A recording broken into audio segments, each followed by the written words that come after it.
Humans survive after death long enough to kill you. That sentence violated every law carved into our military archives. I laughed when I first heard it. I never laughed again. I am Instructor Kareth of the Galactic War Academy. My species calculates survival before every movement. Every heartbeat is measured. Every risk is weighed. Every casualty is unacceptable. That is how intelligent life survives. Humans disagreed. The Academy received one Earth Marine as part of a diplomatic exchange. One. Just one. His name was Staff Sergeant Daniel Cross. Average height. Average mass. Average pulse. Nothing about him triggered our scanners. Nothing except the scars. Humans decorate themselves with damage. I concluded the scars were ritual markings. A warning to rivals. I was wrong. That became a familiar experience. Our first lesson covered battlefield mathematics. Every species had its combat efficiency score. The insectoid Keth averaged 12 enemy kills before death. The armored Dravik averaged 19. The synthetic combat units reached 42. Excellent numbers. Then I reached the human file. The kill ratio field was blank. I assumed Earth had failed to provide the data. So, I asked, what is the average kill ratio for one Earth Marine? The classroom became strangely quiet. Daniel looked at the ceiling. Then he shrugged. It depends. Depends? Combat mathematics never depends. Everything has an answer. Depends on what? I demanded. How angry they are. The room erupted with confused whispers. Anger is a chemical malfunction. It lowers tactical performance. Every military knows this. Humans apparently considered it a variable. I marked the answer as cultural nonsense. The next exercise involved threat assessment. Cadets observed holographic battlefields. Identify the greatest danger. Neutralize it first. Simple. Every species chose the largest enemy. Except Daniel. He pointed toward a tiny supply vehicle. I informed him he had failed. The vehicle contained no weapons. No armor. No visible threat. He smiled. If that truck keeps moving, everybody over there keeps fighting. The simulation ended. His answer was correct. The supply vehicle carried medical equipment, ammunition, water, power cells. Without it, the army collapsed. Without firing a shot, he had destroyed the entire offensive. I decided humans relied on luck. That explanation comforted me. It was also wrong. 3 days later came survival training. Our academy uses Death Zone 12, a controlled wilderness, poison atmosphere, predators, acid rain, magnetic storms. No species enjoys it. That is why we use it. Each cadet received identical equipment. One survival pack, one emergency beacon, one plasma cutter, nothing more. The objective was simple. Stay alive for 48 hours. Daniel unpacked his gear. Then he began removing items. He left behind food, extra batteries, medical foam, even his thermal blanket. I recorded multiple safety violations. He carried only a knife, a rope, a metal cup, and a tiny roll of gray tape. Ridiculous. His survival probability dropped below 20%. I noted his impending failure. The exercise began. The rain started within minutes. Acid, strong enough to melt exposed skin. Every cadet rushed toward shelter. Daniel walked the opposite direction, toward higher ground. Obviously, panic had damaged his judgment. I prepared a rescue drone. Then something impossible happened. The valley flooded. The caves collapsed. The sheltered cadets became trapped. Daniel remained untouched. He had predicted the flood. Without sensors, without maps, without calculations, just by looking at clouds. Primitive intuition. Surely coincidence. Hours later, another predator appeared. A razor maw. 6 legs. 2 jaws. Venom capable of dissolving bone. Every cadet activated emergency beacons. Daniel did not. He climbed a tree. I nearly sighed with disappointment. Trees provide no protection against razor maws. The creature climbed after him, exactly as expected. Then Daniel jumped, not away, toward another branch. The branch snapped. It crashed directly onto the predator's skull. The beast tumbled into the flooded river. Gone. He had escaped. I concluded humans possess extraordinary luck.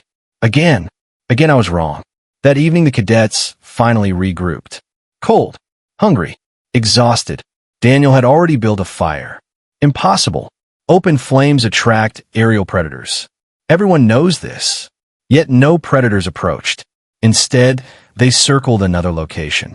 Daniel had scattered food, remains hundreds of meters away. The predators hunted the scent, not the fire. He had baited them. Deliberately. He offered the other cadets warm water. Nobody trusted him. Neither did I.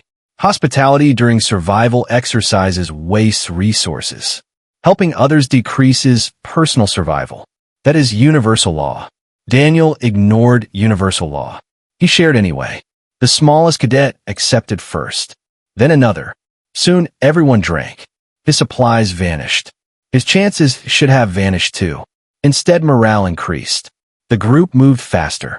Thought clearer. Worked together. Their survival odds rose. I dislike the numbers. Compassion should not improve battlefield efficiency. Our models insisted otherwise. The next morning, one cadet disappeared. Tracks ended beside a cliff. No body. No signal. No blood. Everyone assumed death. Daniel knelt beside the footprints.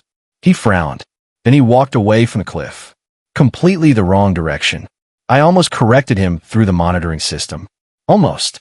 Minutes later, he found the missing cadet hanging beneath an overhang. Alive. Barely.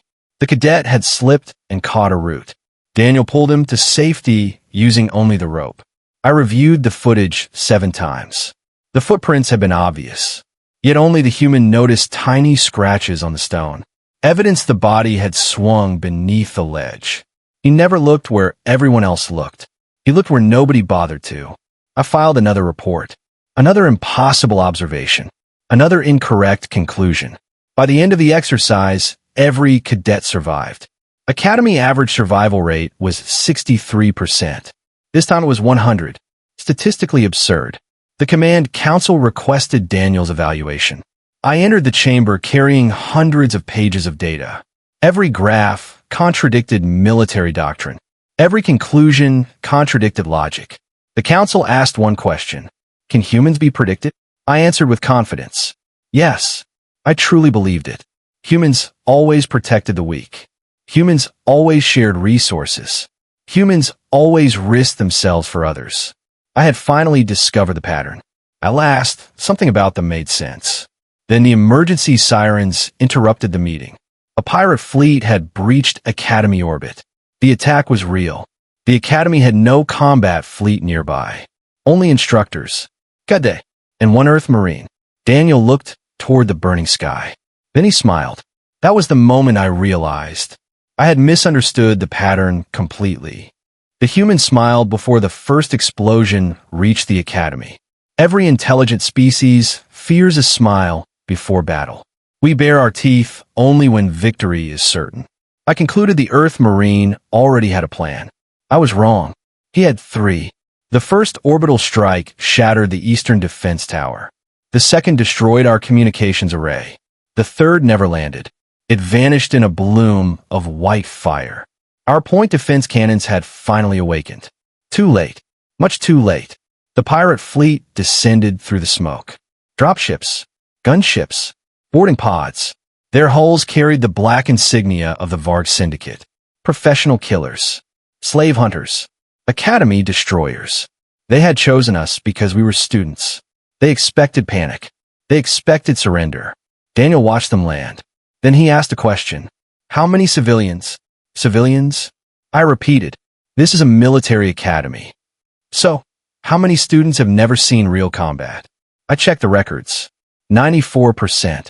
He nodded once. Then, they're civilians. That answer made no tactical sense. I corrected him. They are armed. They're still kids. Kids? Most cadets were over 40 standard cycles. Some had command certifications. Humans ignored all of that. If they lacked experience, they were children. Another irrational conclusion. Or so I believed. The pirates landed inside the western courtyard. Nearly 300 of them. Heavy armor. Shield generators. Portable rail cannons. Our instructors numbered 21. Our cadets were frightened. The outcome was obvious. Daniel removed his academy instructor badge. He folded it carefully. Then he placed it inside his pocket. "What you doing?" I asked. He tightened his gloves. "I'm done teaching." He picked up his rifle. The weapon looked ancient. Scratched. Worn. Almost ugly. I scanned it. The rifle had been repaired 37 times. Most species would have discarded it years ago. Humans repair everything, even themselves. Daniel looked at the terrified cadets. His voice stayed calm. "If you hear shooting," he paused. "Run the other way." Then he walked alone toward 300 pirates. I ordered security drones to assist him. He switched them off. No. I asked. "They'll target the drones first." That made no sense. Mechanical units were expendable. Humans are not. He only smiled again. Then he disappeared into the smoke. The first pirate died without firing. The second never saw him. The third screamed. After that, everything became impossible. Daniel never stayed still. He fired twice. Moved. Vanished. Reappeared somewhere else. Every shot forced the pirates to change formation.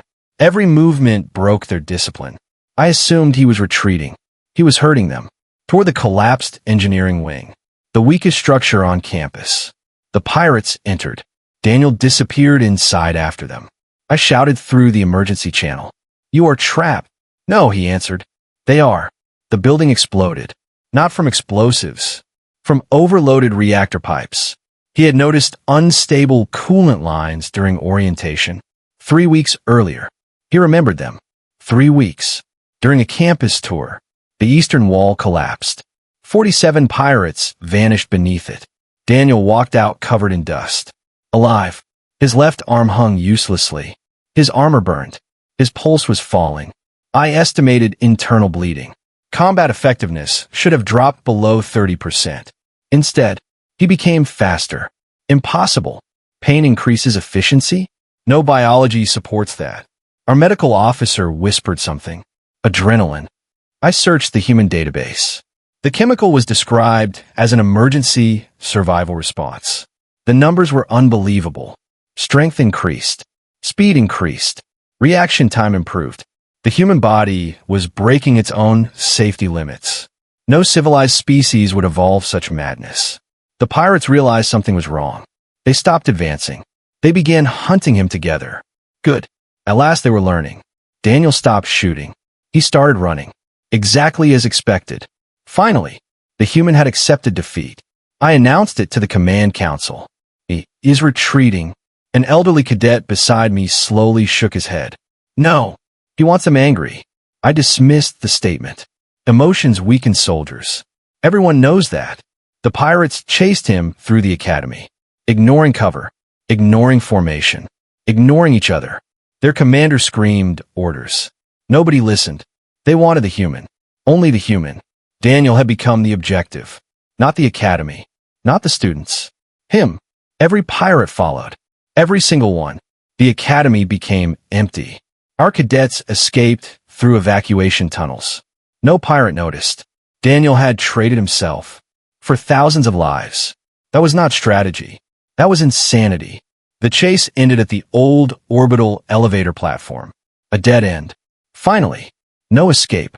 The pirates surrounded him. Weapons raised. 300 rifles. 1 Marine. Their commander laughed. "Any last words?"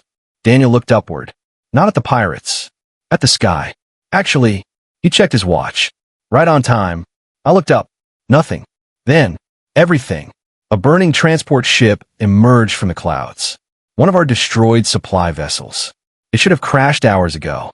Instead, it slammed directly into the orbital elevator. The entire structure collapsed. Thousands of tons of alloy crashed onto the pirate army. Daniel had predicted its orbit.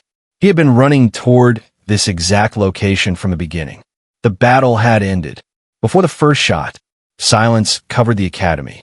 Smoke drifted through broken towers. The pirates were gone. Almost all of them. Daniel wasn't moving. I rushed to him. His breathing was shallow. His heartbeat irregular. Blood covered the ground. The medical scanner screamed. He should have been dead. Instead, he opened one eye. Did everyone make it? Not. Did we win? Not. Did I survive? Everyone. That was his first concern. The surviving cadets surrounded him. The smallest one, The cadet he had saved during survival training removed his own armor. He placed it beneath Daniel's head. Others followed. One offered water. Another carried ammunition. Another stood guard. Only then did I understand. The pattern had never been that humans protect the weak. The pattern was this. Humans teach others to become the kind of people who protect the weak.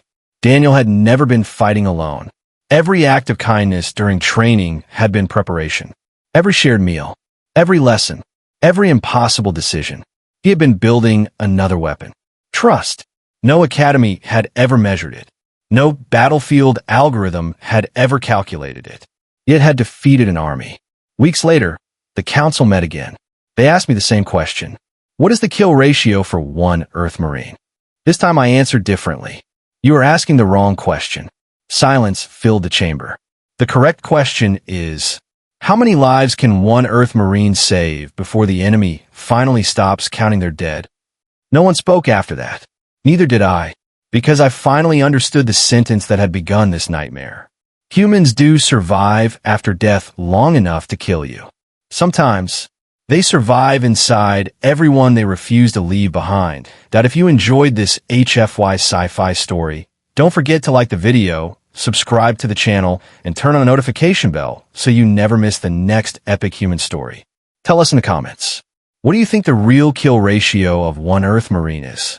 Until next time, stay curious, and remember, never underestimate humanity.